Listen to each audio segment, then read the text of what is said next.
scientists of every ilk have been completely fascinated by the idea that you could find the way that, find out how to differentiate women from men. And so a lot of energy, a lot of time has been put into trying to find the golden key to gender difference. So, but what they find is not a whole lot of gender difference. What they find is a whole lot of gender similarity that never gets talked about because people aren't very interested in hearing that men and women are actually a lot alike. These are some of the things that are measurable and have been measured and are associated, right, with, correlated, right? We have to differentiate there between causation and correlation, but they are correlated with work environments where gender equity has become an important part of the whole management scheme. So, employee satisfaction, access to talent, meaning in the workforce. These are employers that typically become favored employers. They're a place where people want to go to work. Like the forest troop is the troop that people want to join. I wouldn't mind visiting. Increased credibility for the corporations, so that their actions speak for their ethical foundation. An increase in creativity and innovation. And a lot of people think that that happens because women bring something to the table that men don't.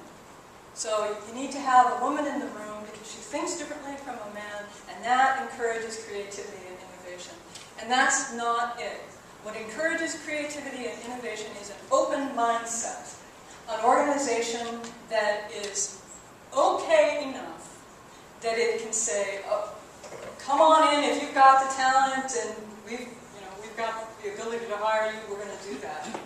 It's not women per se, and I know a lot of people really would want to believe this, but it's not women per se who have something extra to offer above what men offer. It's the organization that's different and that can allow both women and men to perform at top capacity. Here's what I do, my work, is about how we bring men into this conversation. Women have been having a conversation about gender equality in the workplace for 30 years, and men have thought consistently it has nothing to do with us. And so what happens as a result is when you have Diversity Awareness Week, or when you have a diversity initiative, the men think Diversity Awareness Week is sort of like Black History Month. It's like, okay, we have to be nice to them this week, and then we can go back to the 11 White History Months. Right? It's like, all right, we'll be nice to the ladies this week, and then we can go back to business.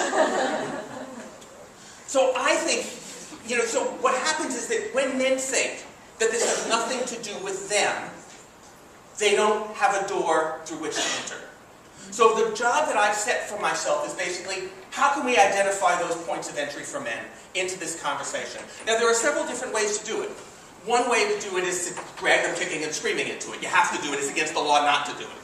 That doesn't take you very far. I've also found that a simple ethical argument, an argument that says, it's right, it's fair, it's just, it's good, it's the American way, it's democracy and equality and fairness, doesn't take you very far either. The argument that I want to make to you is that it's in men's interest to support gender equality. That actually our lives will be better for it. Now, it's a little bit facetious to say, but my argument is really very simple.